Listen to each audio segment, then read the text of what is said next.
Gracias por escuchar Te Veo Mañana. Hoy traemos un episodio con Natalia Spasandín. Natalia es directora de la licenciatura en Cine de la Universidad Católica del Uruguay. Ella es licenciada en Comunicación Audiovisual y magíster en Administración de Empresas por la Universidad Católica del Uruguay.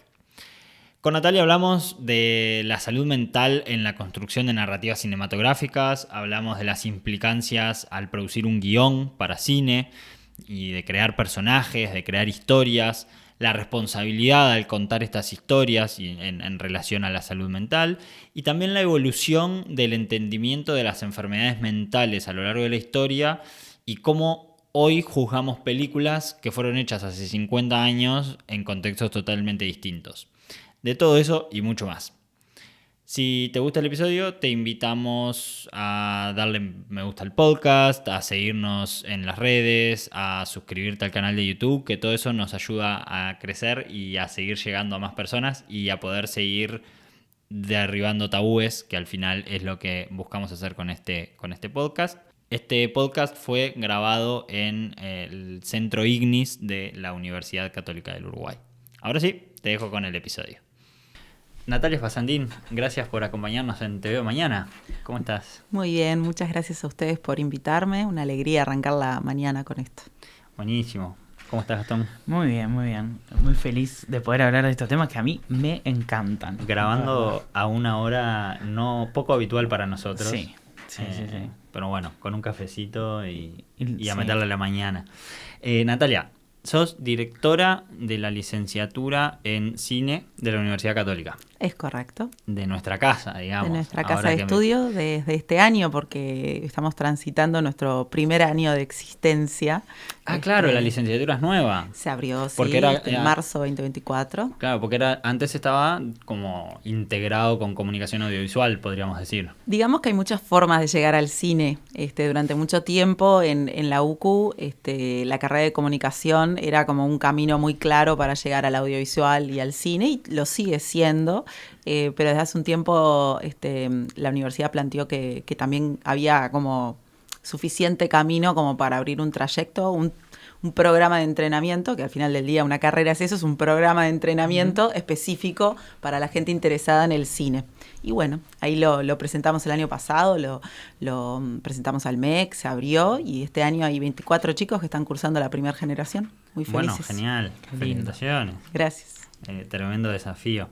Bueno, la idea Lo es un poco charlar como de la salud mental en la industria audiovisual, como a rasgos generales, pero bueno, ya nos iremos metiendo como en temas más específicos. Capaz que lo primero es de qué manera, si está o no está representado, de qué manera se toca el tema en la industria. También después podemos entrar un poco capaz en industria nacional, en industria internacional, pero bueno, ¿cuál es tu visión general de cómo se aborda el tema de salud mental a grandes rasgos en la industria audiovisual, en el cine? Bien.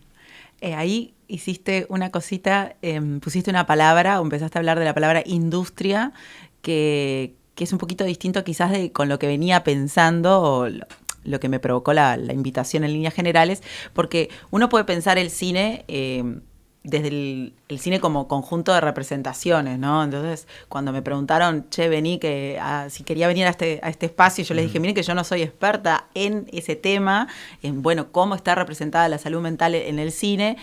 Puedo pensar algunas coordenadas sobre esto, y es lo que estamos haciendo y compartiendo. Lo primero que pensé fue desde la representación, o sea, justamente, de cómo el cine aborda la temática desde distintos lugares. Pero ahora, Fermín, pusiste industria, ¿no? ¿Cómo está el tema de la salud en la industria? Y ahí ya automáticamente se me abrió como otro casillero, que tiene que ver con qué pasa en los procesos de trabajo, qué pasa en los trayectos profesionales, la manera en que la industria se desarrolla, y cómo vivimos ese proceso, porque si hay una una cosa que sabemos del cine y de cómo se hace el cine y el audiovisual es que es colectivo, son procesos colectivos, involucran a muchas personas, muchísimas responsabilidades, una cadena de trabajo, mucho estrés, como una lógica muy a veces contrarreloj, de alto desempeño, con muchísimo riesgo y muchísimo costo. Y muchas vulnerabilidades también. Exactamente, sí. Con muchísima vulnerabilidad. Y bueno, ahí como que abriste, al decir industria, me dijiste, me tocaste como otra fibra de productora y dije, bueno, sí, en realidad el tema de la salud mental podría ser abordado también desde la perspectiva laboral o humana en los contextos de trabajo de la industria cinematográfica. Es lo mismo que pasa con el sistema médico, ¿no? Sí. Que a veces nosotros hablamos como una cosa es, bueno, ¿qué servicios da el sistema médico para abordar este tema? Pero también, ¿qué está pasando con los médicos? Por supuesto, Sí, algo los similar, hospitales. totalmente similar. Sí. El multiempleo, los empleos Claro, zafrales, las sobrehoras, las jornadas extensas, Claro, sobre todo en un las contrarreloj. Eso. Exacto, todo eso con que... mucha intensidad y mucha presión, podría ¿no? tener muchísima responsabilidad en una lógica de cadena de responsabilidades, mucha gente trabajando sobre una misma situación. Hay muchos paralelismos con ese mundo que decís, Sí. Fermín, tal cual. Sí. Exacto. No, y en esto de la industria que estabas mencionando, a mí lo que me pasa es que ahora, al menos desde lo mainstream, desde lo que yo conozco, que no es mucho de la industria del cine, nacional y Hollywood como bueno. Lo que nos llega lo por que las nos representaciones. llega Sí. sí, está como un poco en auge de, bueno, el cuidado que se tiene desde el productor. Estoy pensando casos famosos recientes o de estos últimos años de violencia, de abuso, de muchos Sin temas duda. como muy complejos.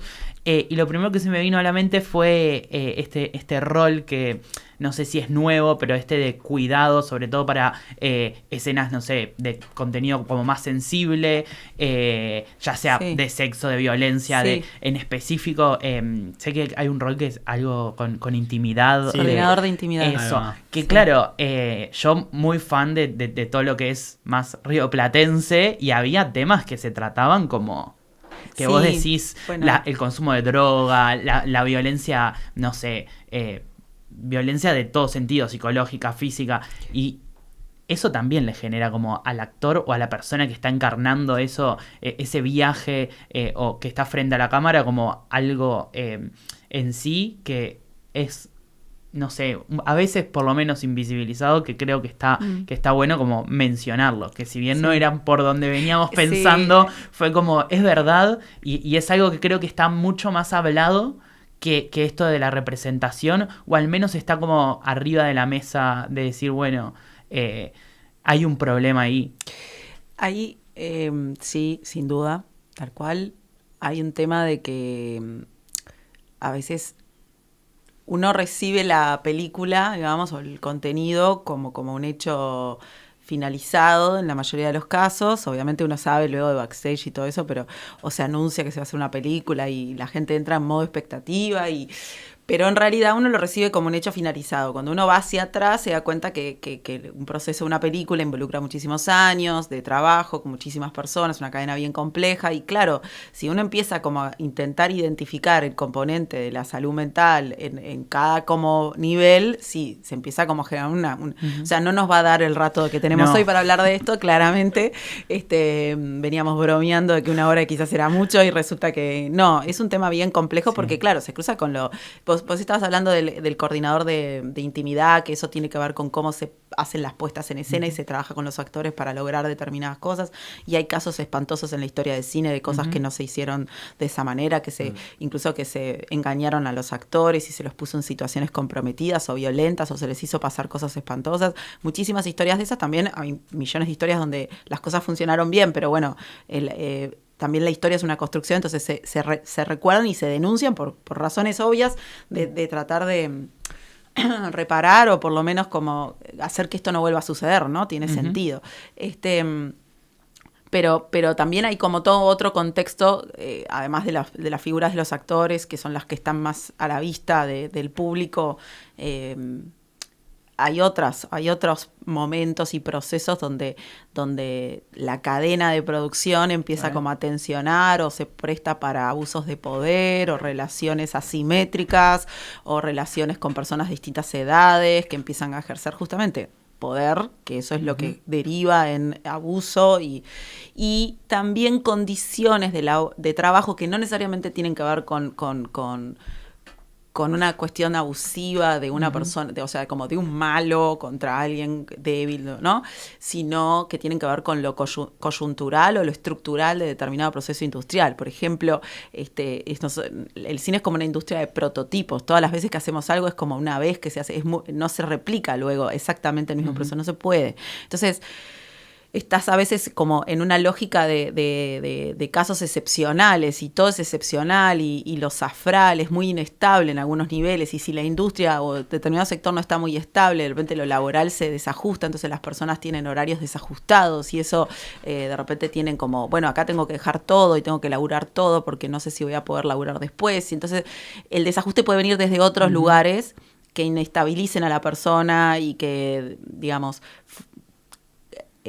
impacten en su salud mental y lo conduzcan de repente a otras cosas, al uso de otro tipo de, no sé, sustancias. Sí. No, o sea, sí, para resistir todo un día de trabajo. Claro, hay muchas cosas que pueden desestructurar. Eso, de repente, el sector ahora en Uruguay, obviamente está buscando trabajar con mayor estabilidad y demás, pero seguro que si vos le preguntás a personas de distintas edades que hace mucho que trabajan en la industria local o en el sector local, te van a contar historias de desbordes desde la logística, desde la operativa, desde la coordinación, desde, bueno, ¿qué hacemos por lograr la meta? Y todo eso no necesariamente tiene que ver con abuso, con una cuestión hasta, yo qué sé, de eso sexual o de intimidad. Sí. Puede tener que ver con simplemente las condiciones de trabajo que no son, de repente, no siempre llegan a ser saludables y eso puede ser coyuntural o puede ser estructural de un sector por su inmadurez o no madurez en cómo protege y cuida a sus colaboradores, ¿no?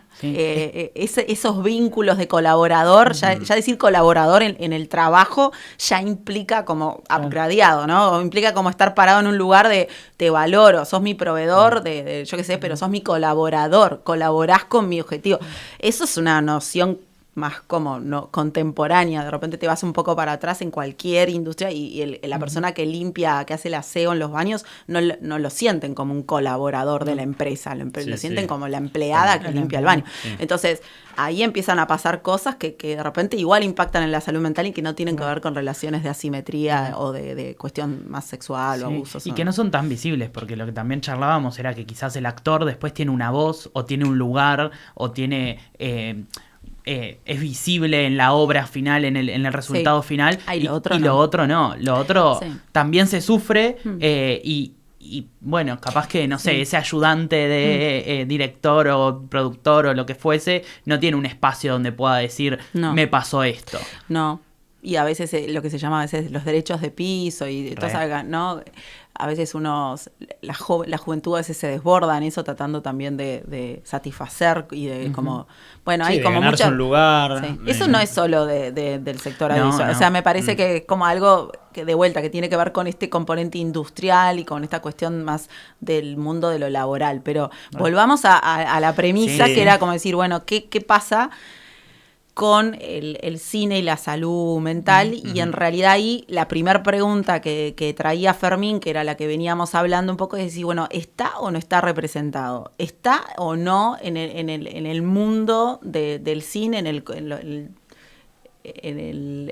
sí, si está contemplado? ¿Lo ve el cine este asunto, sí o no? ¿Y cómo lo empieza a ver? ¿No? ¿Cómo lo empieza a ver y de qué manera lo muestra también? Claro. ¿No? Lo primero, la posibilidad de que no esté, que también se la podríamos preguntar al teatro, se la podríamos preguntar a la literatura, se lo podríamos preguntar a la pintura, es decir, qué se muestra y qué no se muestra en la historia del arte respecto de la salud mental, y obviamente el cine es heredero de todas esas artes, por tanto arrastra, no se olviden de que los inputs, los primeros textos, derivaban muchísimo de cosas de otras artes, obviamente, claro. O sea, se tomó inspiración de otras artes, rápidamente eso se cambió y se generaron un montón de otras cosas que no necesariamente, o sea, se empezó a descubrir lo propio del cine, que no es lo mismo que el teatro y demás, pero hay una conexión inevitable, entonces automáticamente uno se pregunta, bueno, pero ¿se habla? O sea, ¿aparece esto? ¿Se menciona?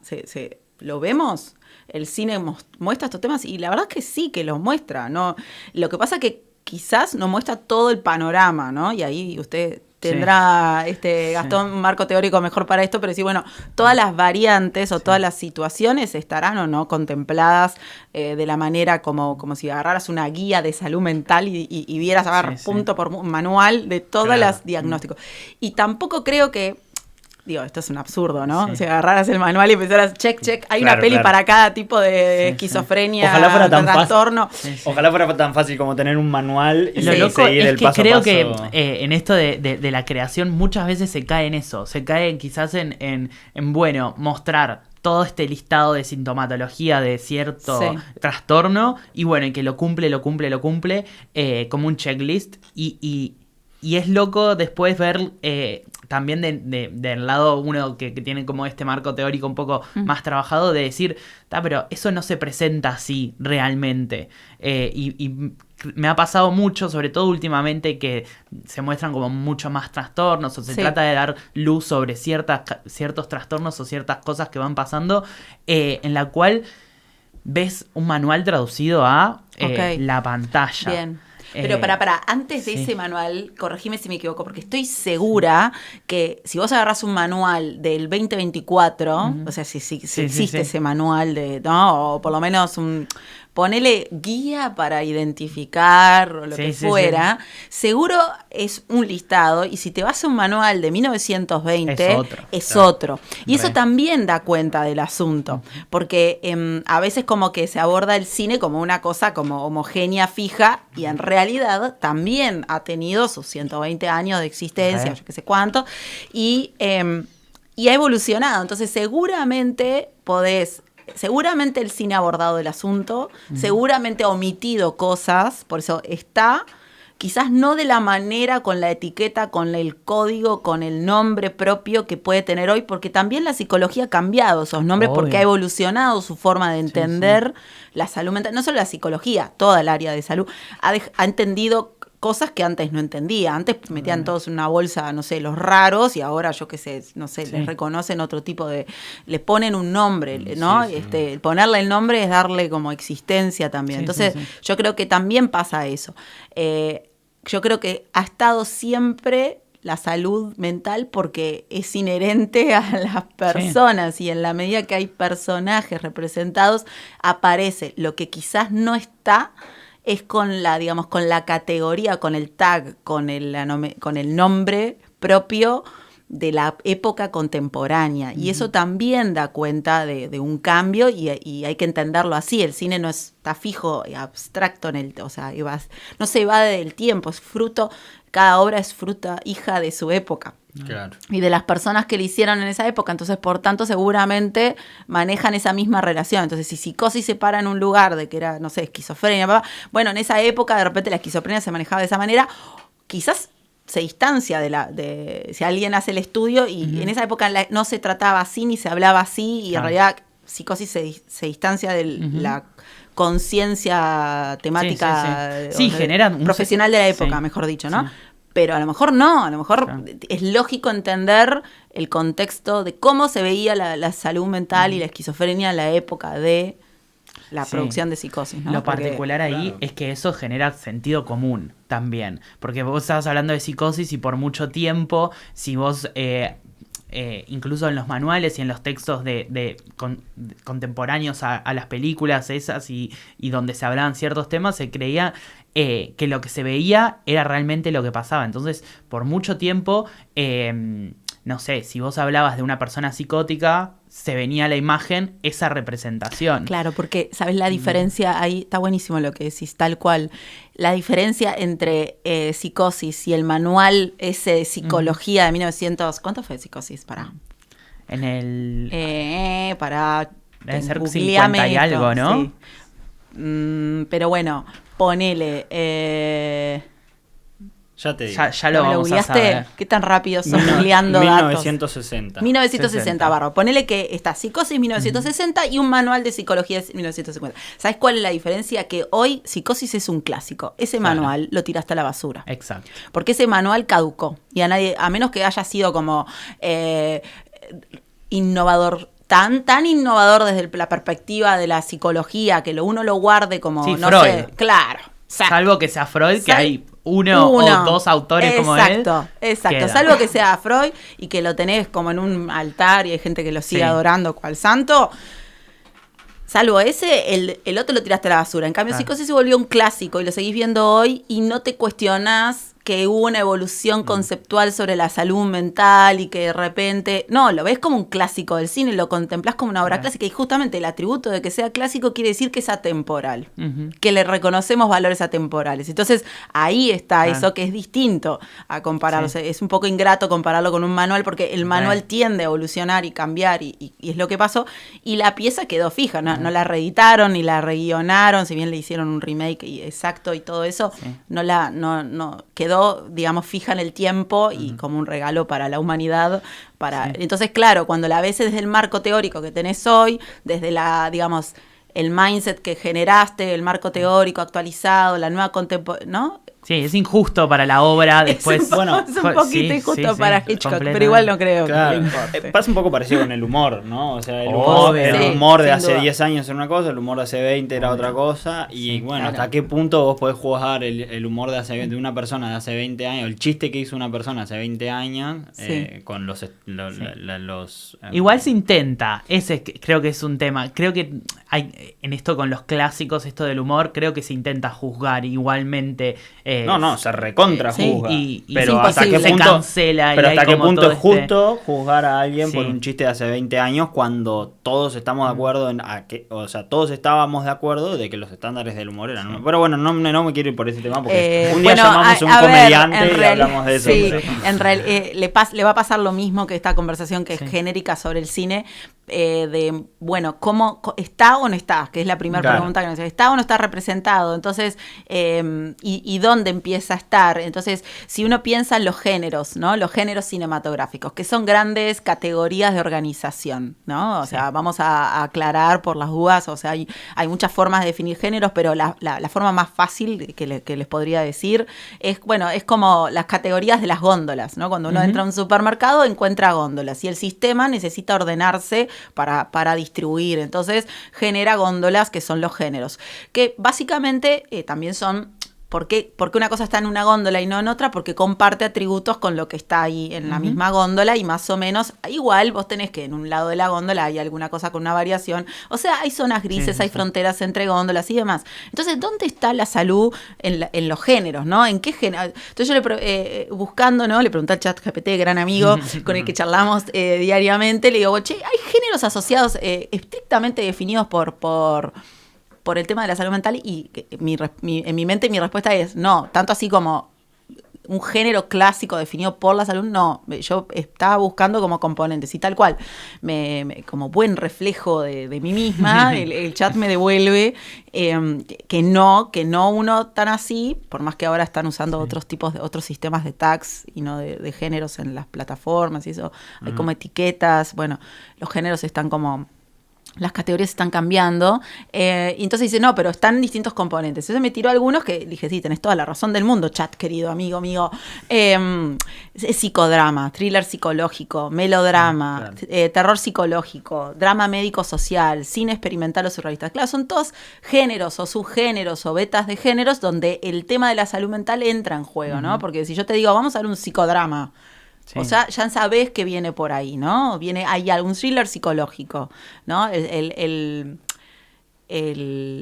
silencio de los inocentes, ¿no? Que obviamente tiene un componente policial, pero tiene un componente, un personaje principal que se define por eso, es decir, uno ya está buscando, o sea, no solo está, sino que hay categorías en las cuales uno sabe que se va a topar con eso. Por ahí no dice, voy a ver un thriller psicológico sobre salud mental. Claro, no es que uno... Claro. Pero uno sabe, está lo psicológico, está lo de thriller, hay algo que está, trastornado. Hay algo que está, que me provoca y que está dentro de la primer venta de la película. Claro, ¿no? Como que forma parte de la identidad o del argumento de la película, ¿no? Porque me imagino, o sea...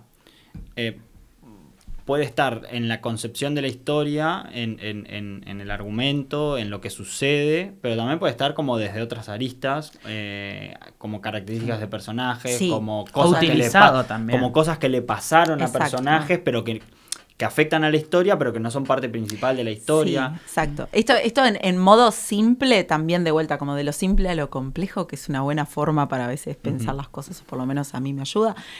Un componente mínimo es personaje en un tiempo y en espacio, haciendo cosas, acciones, haciendo cosas tendientes a resolver un conflicto.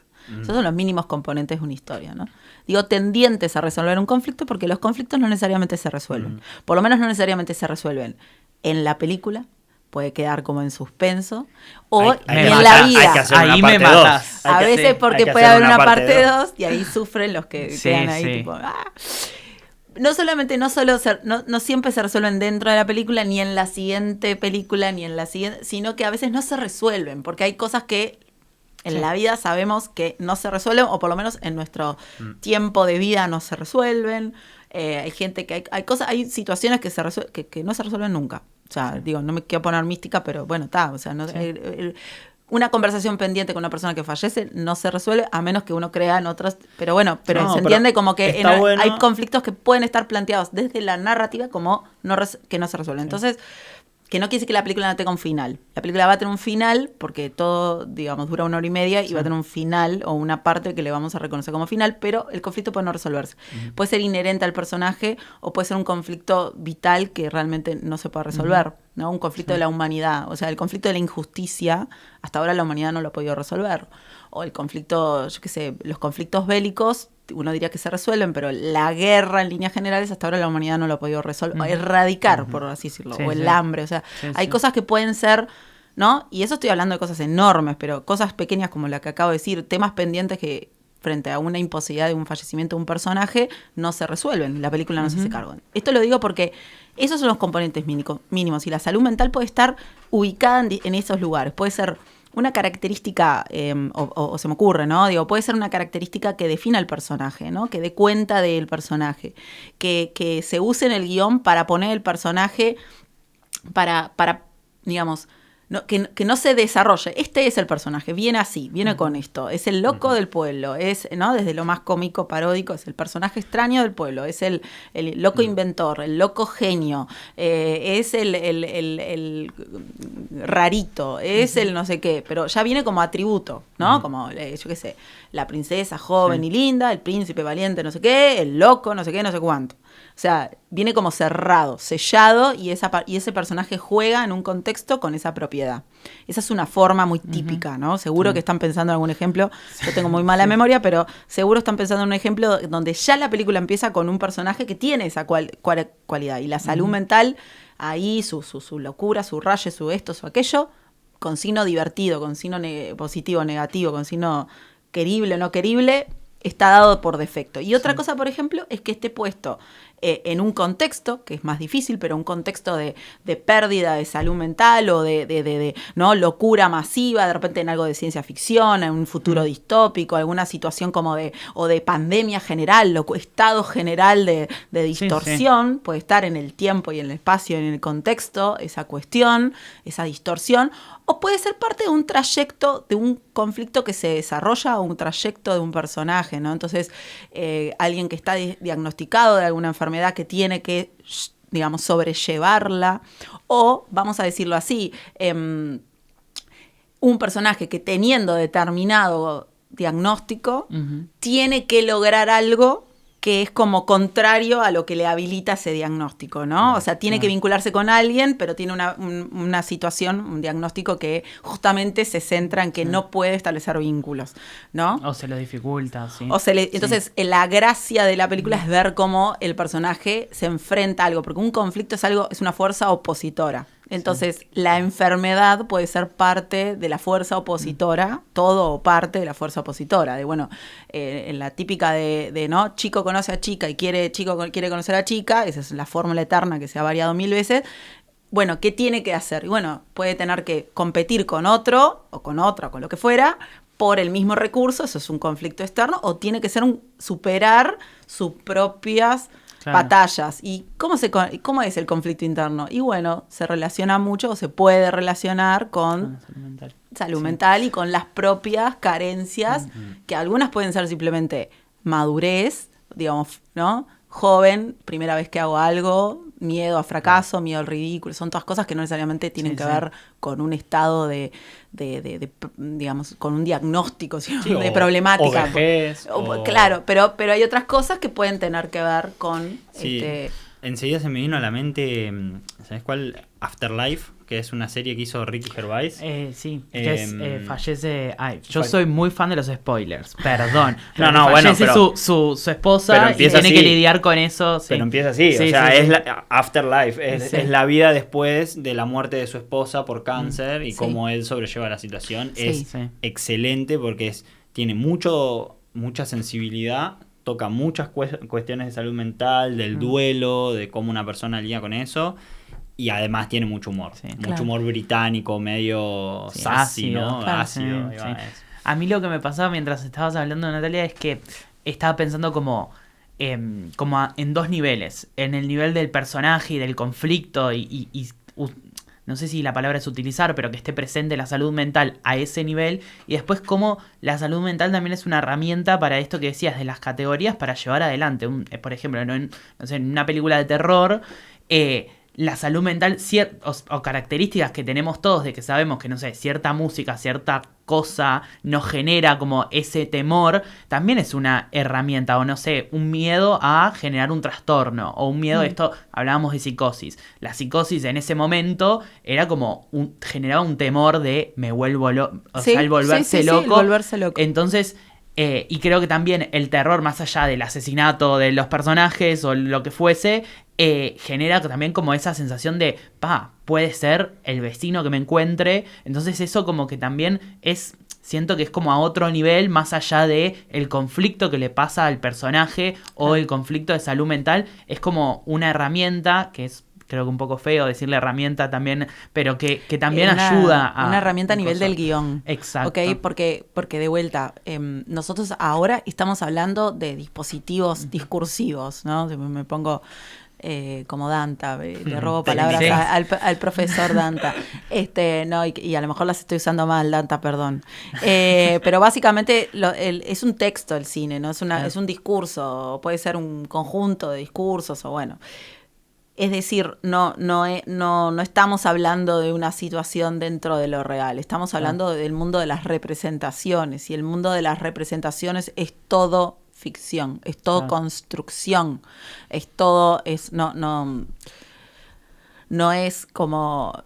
O sea, no podemos evadirnos de que todo eso es una construcción. Entonces, cuando vemos una película, no estamos hablando de lo real. Estamos hablando de la construcción, de lo que decimos, del uso del lenguaje sobre lo real. Por supuesto, ese es el problema. Y es que no hablamos, no representamos en la nada, sino que representamos, hablamos y usamos el lenguaje en un contexto real. Donde sea que esté la realidad. Entonces, ese es el problema. Es que cuando hablamos de estos asuntos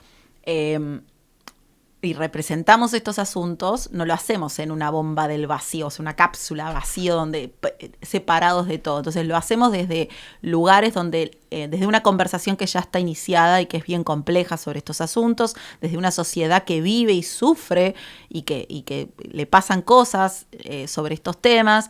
Entonces, cuando nosotros desarrollamos un guión, está por un lado... la tecnología de hacer guión, que es a lo que vos estabas remitiendo, Gastón, es decir, bueno, usamos esto como un acelerante de la tensión dramática para que la historia y el guión funcione y la película funcione, porque es un dispositivo, es un aparato, es una máquina un guión, una peli es una máquina, entonces necesitas poleas, necesitas como, ¿no? Que traccione, que haga que suceda, que vos quieras saber y qué va a pasar, o sea, o que tengas una experiencia cuando la consumas, ¿no? Cuando la veas, cuando la percibas. Entonces, hay una tecnología del guión donde la salud mental puede tener distintos lugares. Puede ser una polea, puede ser una correa, puede ser un combustible, puede ser algo un pistón que empuje el personaje hacia otro lugar o que lo traccione hacia atrás. Puede ser un temor, algo que se oponga. O sea, puede jugar en esa máquina. Y después está otra cosa y es, bueno, ¿qué se dice? ¿No? O sea, más allá de cómo la usás, que era lo que estabas como trayendo, es, bueno, al final, bueno, ¿qué decimos? ¿Qué discurso se genera? Que tampoco es una cosa lineal, porque las películas se podrán diseñar en un guión, en un proceso de producción, producir y demás, pero se completan en el acto de ser vistas y disfrutadas por alguien, porque así es el discurso también, se requiere alguien que lo interprete, que lo reciba, y ahí se termina de finalizar. Por eso los conflictos a veces no se terminan en el marco de la película, pero se terminan en la cabeza del espectador. De alguna manera el espectador se imagina y juega con suponer y el final abierto, un final, el clásico final abierto, lo que se le dice final abierto, o incluso finales confusos o más así, más híbridos, y uno también a veces elige quedarse con un final, ¿no? Porque nosotros hacemos cosas con las películas. Sí. Nuestro consumo de películas no es unidireccional e inocuo, o sea, no es como que hagamos una película y ya está. Nosotros nos regodeamos con parte de la película, rechazamos parte de la película, modificamos, recordamos lo que queremos. Yo qué sé, ¿no les ha pasado volver a ver una peli que hace mucho que no ven, que la idealizaron en algún punto y dijeron, ay, me encantaba esta peli, que cuando era chica se la vuelven a ver y dicen, ¿yo qué hice con esta película? O al revés, sí, mostrársela con entusiasmo a alguien, viste, típica, ¿no? Yo amo, me encanta Amélie, amo Eterno Resplandor de una mente sin recuerdo, y cuando se las mostré al gordo, hasta a mi pareja, por ahí él como que no hizo, o sea, no le... Sí, y me pasó con Amélie, pero que al revés, que me la vendieran tanto, y después cuando la terminé de ver, dije... ¿Por qué pasa eso? Sí. ¿No? Yendo de vuelta al asunto, ¿no? ¿Por qué? Igual Amélie tiene algo de... Sí. Para mí es buenísima. Sí. Tiene algo del asunto. Porque la salud mental está en todo, muchachos. En el momento que hay un personaje, hay un estatus de salud mental que discutir. Y si el personaje pasa por distintos momentos, puede tener como cosas que pueden ser leídas como modificaciones en la salud mental, ¿no? Depende también ahí de dónde, cómo lo definan. Pero... ¿Qué pasa? El espectador mira eso y depende de su propio estado y su salud y su situación. Por ahí hace cosas diferentes con esa película. Y por eso las películas nos gustaban como niños, de repente más grandes ya no nos gustan tanto o al revés, nos conectan con un estado emocional. No es solo un tema de gusto, es un tema de qué es lo que hacemos con ellas. Entonces, es verdad que uno puede... estudiar ese manual, entender que no es tan lineal lo que dice el manual, trabajar en una maquinaria de guión que use, digamos, de manera, equilibrada y buena, eso, y lograr, pero aún así uno no está en control de la manera en que la gente usa la película. O sea, esto está estudiado hace muchísimo tiempo, no solo la película, cualquier mensaje. Entonces... ahí también, ¿por qué? Porque no llega en la nada, no llega separada de todo. O sea, te llega a vos con tu trayectoria de 30 y pico de años, y te llega a vos en un momento en que tenés ganas o no de verla, y te llega a vos en un momento que te formaste de tal y cual cosa, o que estás pasando con algo en tu familia de tal o cual cosa, y el hecho de que elijas verla en un momento y no en otro también da cuenta de tu disposición a recibir eso.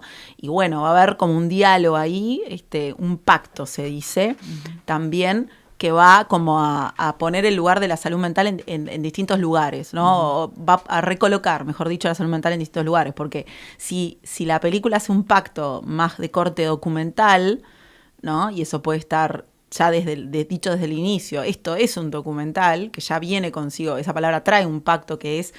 esto que vas a ver es una representación que tiene que ver con lo real, tiene una conexión fuerte con el plano de lo real, o no, puede tener un impacto más diluido en ese sentido. Por ejemplo, esto está basado en hechos reales, esto está hecho en determinado lugar real, esto fue filmado en escenarios reales, esto fue, aparecen las personas, actúan, hacen de sí mismas, o cuentan parte de su historia de vida, o no, o este pacto se puede ir diluyendo y pasando a esto es puramente ficción, no tiene relación, no sé qué. Bueno, en relación a ese pacto y cómo varía y cómo uno lo recibe, cómo se le plantea y cómo uno lo recibe, también está cómo se lee esto. Si lo que yo veo de esta representación de esta persona con no sé, que escucha voces, ¿no? En su mente, como voces en off que le dicen qué hacer, eso es una representación realista, digamos, figurativa, realista, naturalista de una persona con Sí, esquizofrenia o es un acto conceptual, o sea, es un acto artístico que remite al hecho de que uno a veces, si una persona conversa con sí misma, tiene una esquizofrenia, claro. Si el cine lo representa así, la persona que lo ve, el espectador que lo ve, lo tiene que tomar como esto es un problema de salud mental. Bueno, ahí... Sí. Perdona que te interrumpa, pero ahí traes un tema bien interesante que es como la representación en general, porque claro, no solo, o sea, lo traes como con la esquizofrenia, que es un gran punto, ¿no? Porque todos en algún momento del día conversamos con nosotros mismos, sí. O nos relacionamos distinto con nuestras mentes, pero muchas veces a través como de una conversación con uno mismo, pero también como de otros aspectos como pueden ser, yo qué sé, el que usa lentes es el nerd o el inteligente. El gordito es el comic release, ¿no? El gracioso del grupo. Sí. No sé, bueno, la chica linda y también los cánones que se promueven de belleza, ¿no? Ahí hay también como otras formas capaz que no es de presentar el tema de salud mental en general, pero sí de presentar algunas cuestiones estereotípicas o representativas de la sociedad de una forma o de otra que también tiene un impacto en el consumidor de la película, ¿no? Sí. Ahí, Natalia, una cosa que hablábamos al inicio, antes de empezar, que a mí me quedó como resonando que lo dijiste al pasar, es, bueno, ¿qué responsabilidad le damos también a la película? Claro. Y yo me puse a pensar, parece un chiste porque también lo nombramos el otro día, pero en Cris Morena, que nos educó, digamos, o que fue... Sí. Sí, de visual, no sé si visualmente, pero nada. Sí, marcó una época. Y bueno, y ahora una de las conversaciones que estaba como en boga en su último producto fue como, bueno, la representación de ciertos temas que quizás ahora están como más normalizados y en este contexto existen, pero no de otros que creo que específicamente la charla era por, bueno, esto, la gordofobia, la representación de personas afrodescendientes en sus novelas y cómo eso era siempre categorizado a, no sé, una persona que roba o de bajos recursos o en ese sentido. Y después, claro, la respuesta es realmente cuánta responsabilidad hay en ese producto de efectivamente ser un reflejo de la sociedad o de que el producto, primero, tome lo que está pasando en su contexto o de que el producto en realidad afecta al contexto en cierto punto. Entonces creo que ahí eso que dijiste me quedó además resonando es verdad. Muchas veces le damos, bueno, tenés que representar bien a esta población, a esta problemática. En este caso, no sé, un problema de salud mental. Lo tenés que representar bien. ¿Por qué? Capaz que ¿Qué no. es bien? ¿Qué es bien? Exacto. Bueno, ahí vuelvo como a esta cadenita que yo me hice de pensamiento cuando me invitaron acá y decir, bueno, primero, ¿está o no está? ¿Dónde está? ¿En qué categoría está esto, no? ¿En qué parte de esta máquina? ¿En personaje, en conflicto, en contexto? Después me pregunté, ¿de dónde surge eso? ¿Cómo lo ponemos? ¿Cómo se fundamenta? ¿No? En el proceso de trabajo también hay un proceso de investigación. Guionar no es simplemente sentarse a escribir, o sea, ¿qué tanto investigamos, qué tanto manejamos, ¿no? Una categoría de una persona con un trastorno bipolar y simplemente usamos el bagaje que tenemos o nos investigamos? O sea, ¿qué tanta profesionalización hay en el proceso de representar cosas, algunas más complejas o más sensibles, issues sensibles como estos? Después me pregunté, bueno, ¿cómo se lee, no? ¿Cómo se lleva y cómo se lee? ¿Se lee en clave realista, naturalista? ¿Por qué? ¿Y qué responsabilidad apareja eso, no? ¿Qué pacto se construye con el espectador y en qué conversación entra? ¿No? Esa fue como toda mi cadena de preguntas. Eso que vos estás preguntando o comentando viene de la mano de este último como gran nodo que tiene que ver con decir, bueno, ¿qué responsabilidad tiene el cine o qué responsabilidad tiene cualquier producto artístico en relación a la construcción de realidad, ¿no? Porque básicamente el problema que está ahí es, nosotros sabemos que el cine, el arte en general, se mueve en el mundo de las representaciones, pero no podemos negar que las representaciones dialogan con el mundo de lo real y permanentemente se impactan mutuamente, ¿no? Entonces modifican nuestro comportamiento, nuestra sensibilidad, nuestra forma de pensar, nuestra forma de obrar, de comportarnos y demás. No es lineal, no es como una peli hace que vos cambies tu opinión. Así como una publicidad no es que te lleve a comprar, por ahí hay una predisposición que la publicidad digamos, toca y te insiste y bueno, te convence y dependiendo un montón de cosas, pero no es que ves una peli y vas a dejar de ser menos violento o violenta, o ves una peli y te va a cambiar toda tu vida. Entra en una conversación o en procesos, y sí es verdad que impacta y construye realidad. El mundo de la representación construye realidad, pero nunca estás solo, y eso es difícil, no tengo una respuesta. Vamos a empezar por ahí. Vamos a empezar por ahí. No tengo una respuesta lineal, porque yo tampoco, nada, y si alguien la tiene que me la diga, porque sí. no es tan lineal, porque primero porque, como les digo, es una conversación que se mueve en el tiempo, que se mueve en multicapas, se mueve en multipersonas, en millones de personas en el mundo. O sea, tampoco es como una ecuación de esto, Cris Morena dañó toda la juventud, o hizo o al revés, o signo positivo. O al revés. Pero son procesos largos de cambio también. Claro, es como... Pero sí es verdad que hay nodos, que así como el mundo de las representaciones tampoco es homogéneo, hay polos de producción, hay, digamos, fuerzas distribuidas, o sea, nadie puede dudar que el fenómeno Barbie fue un fenómeno de muchísimo impacto en un punto, porque realmente fue como una movida que llegó, ¿no? A veces hay películas que no tienen ese impacto, entonces si bien existe como película y dura 1 hora y media, la ven 50.000 personas contra 50 billones, yo qué sé. Entonces eso claramente hay asimetrías en el impacto. No es tampoco homogéneo, decir, bueno, el mundo de las representaciones contra la realidad y están macheados de forma equilibrada, ¿no? O sea, hay como asimetrías y casos que... Entonces, claro, hay grandes players en toda esa cosa que de repente su impacto es mayor y por tanto... quizás deberían tener un manejo de responsabilidad mayor, ¿no? Es decir, no para eximir a los que de repente hacen un contenido en redes que solo lo ven 50 personas, su mamá y 50 personas, no para eximir de responsabilidad al creador que de repente tiene menos impacto, sino para decir, bueno, es verdad que si vos tenés una plataforma, tenés una voz más fuerte, tenés un espacio más fuerte, tenés la posibilidad de impactar más, quizás tendrías que ser más profesional en tu trabajo o tener más atención a lo que podés provocar, porque es real. Es verdad, todos podemos coincidir en que el mundo de las representaciones y lo real dialogan y tienen efectos entre uno contra el otro. Entonces, por ese lado, eso como en una mirada como macro. Ahora, si me voy como a una cuestión de los estereotipos y demás, lo que me viene a la mente, lo que decís, Gastón, es el estereotipo es un arma de doble filo, porque en realidad es verdad todo lo que decís, de que se simplifica y de alguna manera se encasilla y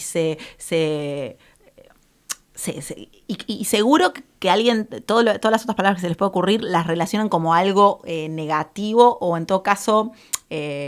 maquiavélico, o sea, algo así. Pero también nos ayuda. Yo siento que como espectador te ayuda a entender más fácil. Hay una cuestión que no es muy polite, pero es así. Economía del relato se llama.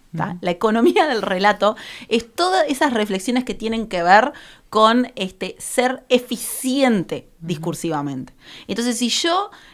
¿Se acuerdan el explicado de Cantalicio Luna? Curtieron Lelutier en algún momento de su vida, acá brecha generacional. Fermín, seguro que sí. Bueno, si alguien nos está escuchando y recuerda el explicado de Cantalicio Luna, que era un segmento de una de las propuestas de Lelutier, que es un canto como una payada que explicaba conceptos. Entonces decía, yo qué sé, tortilla de masa rellena de carne con cebolla, con huevo y a veces con aceitunas o pasas, ¿no? Lo cantaba. Yo, por supuesto, no voy a cantar ni voy a intentar esto. Pero entonces había que decir... Claro, ¿qué era? Empanada, claro. ¿no? Entonces, ¿qué pasa? Uno usa empanadas, vamos a comer unas empanadas, y yo no te tengo que explicar, es una cosa de carne que tiene adentro, no sé qué, no sé cuándo, no. Las palabras están para eso, el lenguaje se construye sobre eso. Naturalmente tenemos que agarrar y decir empanada es un concepto más global que cosa. Entonces, obviamente, empanada nadie discute sobre, claro. ¿no? Hay otras palabras que sí son discutidas socialmente. Matrimonio. Claro. ¿Matrimonio qué es? No me quiero meter en un pozo conceptual, Claro. pero matrimonio ¿qué es? La unión entre un hombre y una mujer, ojo, porque eso se puso en discusión, se abrió la empanada, digamos, se abrió el matrimonio, la palabra, y empezó a Es lo identificar. legal, es lo espiritual. Es entre personas, entre hombre y mujer, solo, bueno, eso explotó esa palabra. Sí. En un momento explotó y ya dejó de ser simple. Sigue siendo, claro, mujer, ni te digo ahora, bueno, todo ese tipo de grandes palabras que parecían simples y que ahora se volvieron hasta estereotipos. Me estás estereotipando por decirme que no soy, que soy hombre, que soy bueno, sí, yo no me voy a meter ahí. Sorry, pero no estoy, digamos, estoy hablando como un ser humano de a pie, que simplemente estoy notando que evidentemente las palabras las necesitamos eficientes también, porque no podemos, cada vez que yo te invito a comer una empanada, describirte todo lo que implica la empanada. Entonces eso pasa lo mismo con los títulos, pasa lo mismo con los nombres propios, con cualquier, con la palabra esquizofrenia. Vos cada vez que decís, esta persona tiene una esquizofrenia, o es depresivo, tiene depresión. Sí. ¿Qué querés decir? Claro. ¿Tá? Atrás de eso hay un montón de cosas. Entonces, el cine no está ajeno de eso, necesita la economía del relato también. Lo que pasa es que en esa ecuación se cuelan otras cosas también. Y si vos siempre decís la palabra, o la simplificación siempre apunta a una cuestión, digamos,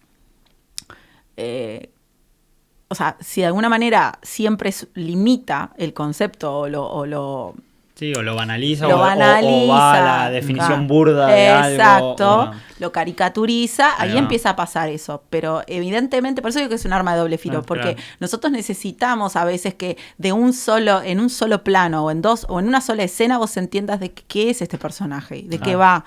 Y necesitas que aparezca 3 minutos en pantalla y resuelva algo, y necesitas que la persona lo vea, el espectador me refiero, lo vea y lo entienda muy rápidamente. A veces, ya ni te digo el cine, que por ahí tiene un poco más de tiempo para resolverse, pero en una publicidad o en un contenido en red no tenés el tiempo real. Entonces necesitas que la persona en 3-4 pinceladas reconozca la posición de un personaje.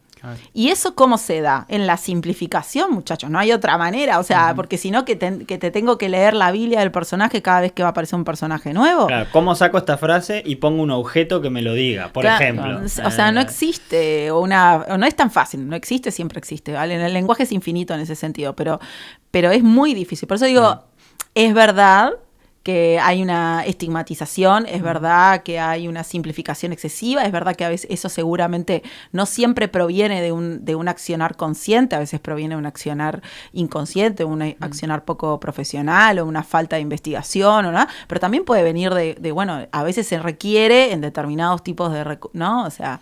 Sí, y es parte de este pacto que vos decías. A mí también en esto, en referencia, me gustó mucho en esto que dijimos, bueno, nos marcó, Cris Morena nos marcó, pero también es parte del pacto. A mí no me dejaban ver Cris Morena cuando era niña, quiero que lo sepa. Por eso a mí no me sí. marcó, porque a mí me marcó. A mí me lo tenía medio limitado. Yo lo vi todo y me pasó que, claro, es verdad, no sé, una persona gorda que yo... al serlo no lo veía representado en sus productos, o cuando estaba representado no estaba representado como en mis vivencias, pero parte del pacto era eso.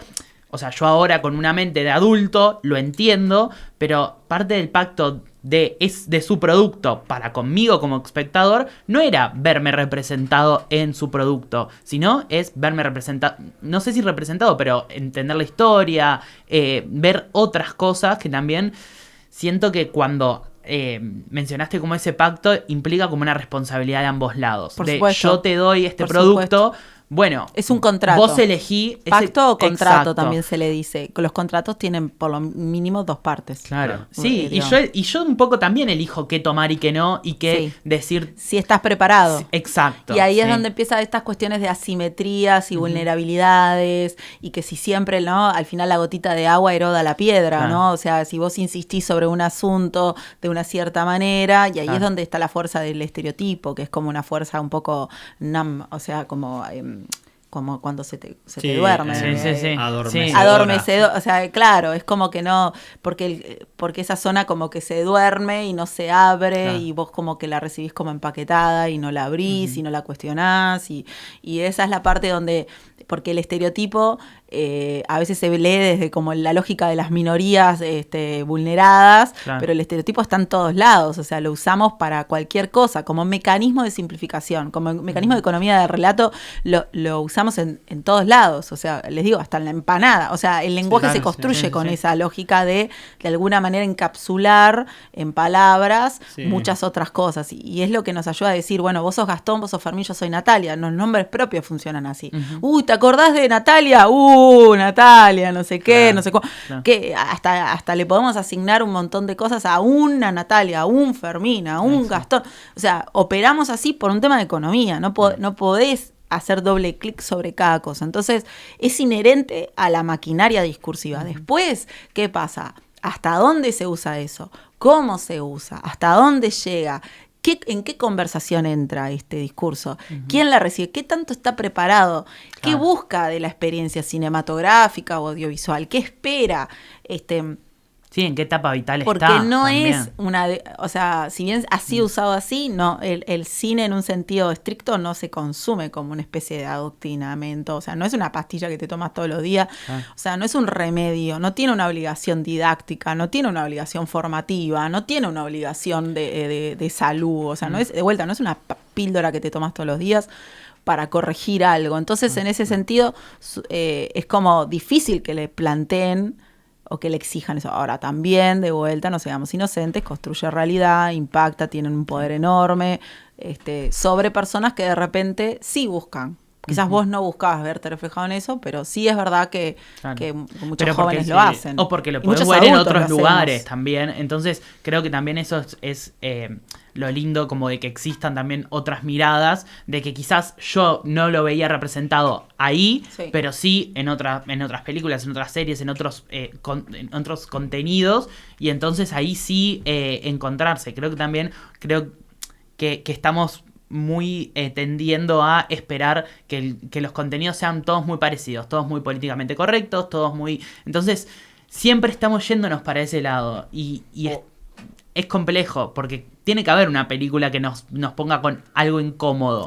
Hay como una tendencia hay tendencias que se oponen en el sentido de la libertad de expresión, toda la corriente de libertad de expresión, libertad artística, la variedad, la riqueza, la no censura, contra, pero tampoco la pavada, porque hay asimetrías, porque hay que controlar, porque tenemos que proteger a las audiencias que de repente son más vulnerables, porque hay cosas acá que se replican y que forman parte de mecanismos de generación de abuso, mecanismos de generación de mucho sufrimiento social. Entonces, bueno, es una conversación nuevamente que no se va a zanjar acá.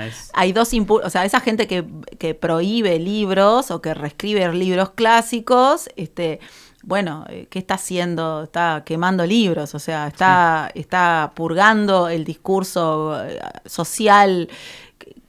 ¿Está bien? ¿No está bien? Prohibimos películas. En determinados países hay películas que están prohibidas, todo, ¿no? Hasta el día de hoy la gente cree que podés acceder a todo, pero no, realmente no.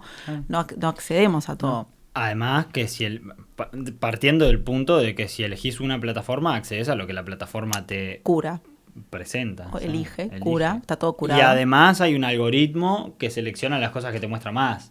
Ponele que si no escarbás un poco, yo qué sé. Pero bueno, tampoco tendríamos tiempo de absorber todo, y ahí vuelve a aparecer la economía, pero desde otro lugar. La economía de nuestro tiempo y de nuestra capacidad de absorber. Es como si yo quisiera probar todos los productos que hay en el supermercado hoy, no tengo tiempo de vida para probarlos todos. Entonces, ¿en qué sentido? Bueno, el sentido de permitirme liberar. Es como que yo pasara al supermercado y me dijeran, no, esta góndola usted no puede pasar. O estos 3, 4 productos están todos, no son para usted. Ganas de pasar, igual si te dicen eso. Bueno, también. Pasar, pero no los puedes comprar. Claro. Eso se da también porque no tenés dinero. Claro. Se puede dar por varias cosas, porque son productos para mayores de 18 años y yo tengo 12 y no puedo comprar alcohol. Se puede dar por muchas cosas. Las restricciones están en todos lados, o sea, Se da porque no tengo tiempo, Claro. se da porque no tengo dinero, será porque no tengo la condición para acceder, o porque hay alguien que, digamos, lo cuestiona, será porque alguien me lo quiere vender o se lo quiere vender solo a ciertas personas. Pueden pasar muchas razones por las que uno no acceda a un contenido, a un producto en líneas generales o a un contenido. Será porque alguien o estructura de vuelta y dice, prohibida la venta a... ahí volvemos a la conversación entendida como la conversación con lo que la sociedad reconoce como bueno o malo, o legal o ilegal, que no es exactamente lo mismo. Y la conversación implica estar preparado para la conversación. Entonces ahí es donde empieza a pasar, bueno, un niño está preparado, una niña, un niño, lo que fuera, está preparado para determinada conversación. ¿Y qué significa eso? Porque de vuelta, la película no es el elemento que necesariamente da cuenta de toda la conversación. No puede darlo. Ni de todo el cine en conjunto. No. Entonces la conversación es una conversación con la familia, una conversación con él mismo, con ella misma, con la escuela, con los pares, con sus familiares más, los vecinos, con todas las personas. O sea, empieza a haber una red de conversación. Eso sí, vamos hacia los niños, pero hacia los adultos es lo mismo, ¿no? Sí, o sea... sí. No, y sobre todo no esto, yo que pensaba recién cuando vos decías como que tendemos a cargar a los contenidos o a las películas o a cada película o a cada contenido como de que nos tiene que dar todo también, o de que todo tiene que estar contemplado en esta pieza, ¿no? Y eso es todo un tema.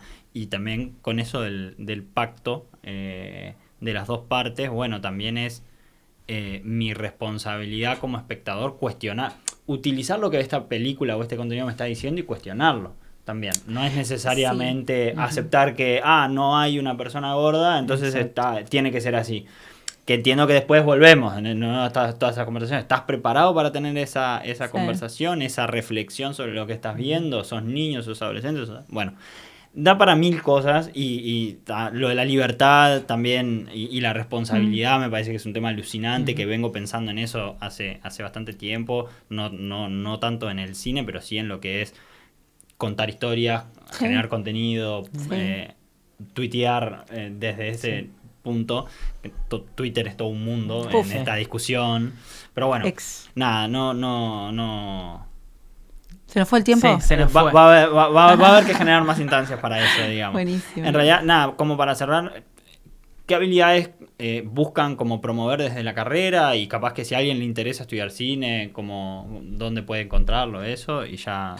¿En relación a la salud mental? No, bueno, en general. O en genérico. En general. Porque en relación a la salud mental sí, claro que tenemos pensado esto, porque justamente un poco por lo que hablábamos al principio, tanto por la cuestión de bueno, cualquier asunto que uno aborde lo tiene que abordar con profesionalismo y en el sentido con dedicación y seriedad, ¿no? Entonces si uno retrata una persona tal o cual manera, utiliza determinado conflicto que esté vinculado a la salud mental, debería tratarlo con la misma seriedad que cualquier otra cosa y por tanto, como consecuencia de ello, nadie dice que digas lo del manual o que digas, porque ese es otro tipo de discurso, el discurso médico está parado en otro lugar, pero sí que tengas como digamos, la ética profesional de trabajar con seriedad las cosas que haces, siendo consciente del impacto que generas. Eso sí es una cosa que está presente en la formación de la licenciatura y no solo en la nuestra, digamos, es parte de algo común con comunicación y con las otras carreras hermanas. Y también está desde la cuestión de prepararse para trabajar en un área que requiere muchísima resiliencia, que requiere muchísimo capacidad de vincularse, que requiere como mucho de templanza interna, ¿no? Y es muy frustrante. Son procesos que a veces pueden tener muchas complejidades, dificultades. Bueno, también le podrían decir los médicos esto, pero y muchísimas otras profesiones. Pero bueno, el cine, como al ser colectivo, es muchísimo de habilidades de conversación, de diálogo. Es un proceso creativo, colectivo y además empresarial y logístico y operativo. O sea, entonces todo eso, sin duda que está trabajado y bueno, ayer justo estrenamos los primeros 4 cortos del primer año y también el espiral emocional que pasaron las últimas semanas y los últimos 3 días fue tremendo. La carrera está, obviamente se dicta acá en Montevideo, en el campus Montevideo de la universidad, es una carrera de 4 años, que está obviamente generando ya su segunda generación, venimos muy bien, va a abrir su segunda generación el año que viene. Es una carrera que tiene un componente, es una carrera de arte y business, es una carrera de arte y negocio, tiene un peso muy grande a la parte de artístico y técnico y un peso muy grande también a la parte de negocio e industria, justamente por esto que hablábamos, de que es un sector que trabaja muchísimo en lo creativo y generando valor desde el talento, pero también con una mirada de altísima competencia y de una... Y de gestión también. Es un sector exportador mayormente, entonces realmente se requieren, digamos, personas que si se quieren trabajar y formarse en esto, que trabajen un poco de Uruguay para el mundo y que entren, ¿no?, conceptualmente en una conversación más global o más internacional que localista, pero no porque no hablen de lo local, sino porque los procesos están muy... Sí, hay mucha, en el último tiempo ha crecido mucho la industria del cine en Uruguay, pero también con mucha inversión extranjera, como filmando muchas cosas para afuera, ¿no? Somos un lindo sector, somos un gran sector, tenemos un sector interesante acá en Uruguay, pero no somos un mercado, entonces es siempre Uruguay no es un mercado, es menos que un barrio de Buenos Aires o de San Pablo, entonces todo Uruguay. Entonces en términos... de conversación, de estrategia de negocio, siempre es, el sector está tratando de volcarse no al sector, al mercado interno, por lo menos lo hay, pero trabaja hacia afuera, con una mirada hacia afuera. Entonces la licenciatura tiene mucho ese enfoque también de profesionalizarse y trabajar en la magia del cine, pero con una mirada profesional de industria y de negocio, tratando de eso, de buscar nuevas generaciones de personas que sigan la antorcha del cine uruguayo y del audiovisual uruguayo, pero que también tengan una mirada mundial. Buenísimo. Bueno, ucu.edu.uy, buscan carreras.ucu.edu.uy, sin duda, ahí está toda la información, piden una entrevista, nos juntamos, charlamos, les contamos más de la carrera, bueno, todo eso está pasando, todo el año pasa. Buenazo. Así que muchas son gracias. Bienvenidos.